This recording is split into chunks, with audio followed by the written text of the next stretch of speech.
नमस्कार सर, आपका क्या नाम और कहाँ से है? जी, मैं जम्मू कश्मीर के डिस्ट्रिक्ट डोडा से हूँ जी। तो आप जम्मू कश्मीर से हो और हिसार में आज किस लिए आए हो? गुरु जी के दर्शन के लिए आया हूँ। ये मन की कसक और इनका जो ज्ञान है उन्होंने हमें खींच के लाया यहाँ। कौन आपके गुरु जी? गुरु जी संत रामपाल जी महाराज जी। तो आप संत रामपाल जी महाराज से कब से जुड़े हो? मैं 2019 से। तो 2019 और संत रामपाल जी महाराज तो नवंबर 2014 जेल के अंदर है, तो फिर आप उनसे कैसे जुड़े? हमें इस चीज़ से वास्ता नहीं सर। ये देखिए उनकी बॉडी बेशक उधर है, लेकिन आत्मा जो है उनकी चारों तरफ असंख्य ब्रह्मांडों में घूम रही है। तो उनका जो ज्ञान है ओपन ज्ञान है, किसी से छुपा नहीं है, कोई मनगढ़ंत ज्ञान नहीं है। वो पूरा दिखाते हैं, अनपढ़ नहीं है कोई, हर कोई पढ़ा लिखा उस चीज़ को देखता है। और हमने इस चीज़ को देखा। ये तो बचपन से मेरी कसक थी परमात्मा की तलाश की।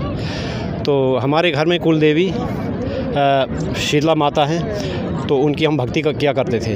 तो इसके अलावा हमें नुकसान के सिवा कुछ नहीं हुआ। तो हाल में ही मेरे बेटे की डेथ हुई। ये कोई 4 साल हो गए उसको। फिर मेरे पिताजी नौजवान उम्र में चले गए।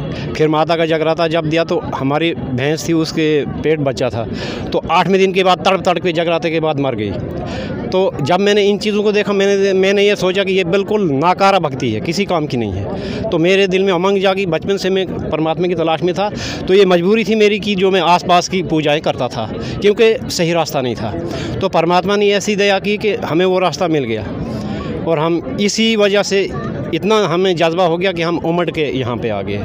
तो आप संत रामपाल से जुड़े हो, तो इसका किस माध्यम से जुड़े? आप ज्ञान समझा या उनका अपने टीवी पे देखा? टीवी पे भी देखा, लेकिन ज्ञान भी थोड़ा हमने देखा। तो मुझे ज्ञान शुरुआत में ही मुझे हो गया पता कि नहीं, ये एक हकीकत है, क्योंकि ओपन ज्ञान था, किताबें खोल के था, उसमें झूठ तो कुछ था ही नहीं। तो भक्ति आप अभी कर रहे हो, तो इससे आपको कोई लाभ होते हैं? लाभ ही तो हुआ सर, बहुत लाभ हुआ मुझे। क्या लाभ हुए? मेरा जो बड़ा बेटा है उसको 2 साल की उम्र से कान बहता था और बहुत दर्द होती। 2 साल कहाँ और 2019 कहाँ, आज उसका कान बिल्कुल ठीक हुआ। इसके अलावा मेरी बेटी जो है 12th में पढ़ती है, उसको तकरीबन 1 साल से पेट में इतना दर्द अचानक होता था कि रात के 12 बजे भी स्कूल वाले बुलाते, हॉस्टल में होती थी, तो हमें बड़ी मुश्किल हो जाती थी। अचानक एक झटके से वो भी ठीक हो गई है। और दवाइयों की हमारे घर में एक चेन लगी रहती थी, बीमारियों की चेन थी, बीमारियों की लगी हुई। आज बिल्कुल मन में भी सुकून है, परमात्मा की भक्ति भी मिली और बच्चे भी ठीक। तो आप समाज को क्या कहना चाहोगे? समाज को हम यही कहना चाहते हैं कि ज्ञान ओपन है, चोरी छुपा नहीं है, और हर कोई पढ़ा लिखा है।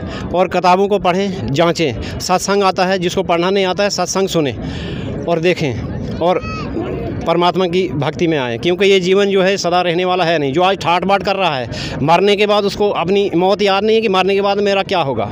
ये ठाट बाट इधर रहने वाले नहीं हैं। मोक्ष ही एक ऐसी चीज़ है, बचपन से मैं सुनता था कि मोक्ष पाकर ही और गुरु की प्राप्ति से ही मोक्ष मिलता, लेकिन हम सोचते कि गुरु मिलेगा कहाँ से, बचपन से था।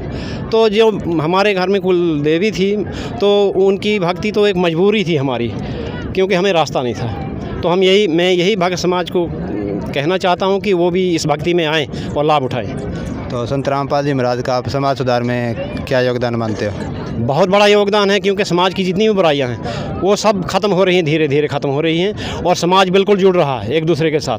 और फिर इससे ज़्यादा हमें और क्या सबक सीखना चाहिए? इससे पहले भी सतयुग से मतलब ये ग्रंथ पड़े हुए थे, समाज से बुराइयाँ ख़त्म क्यों नहीं हुई? आज जब ये बुराइयों को ख़त्म करने पर आ उतरे हैं तो विरोध शुरू हो गया। ये कौन सी बात हुई? तो संत रामपाल जी महाराज से कैसे नाम दीक्षा ले सकते हैं? तो टीवी चैनल पे 7:30 से 8:30 तक वो चैनल पे वो सत्संग देते हैं। नीचे से एक पट्टी चलती है, नंबर आते हैं, उन नंबरों से संपर्क करके जो सेंटर नज़दीकी होंगे वहाँ से वो नाम दीक्षा ले सकते हैं। धन्यवाद सर। सत साहिब।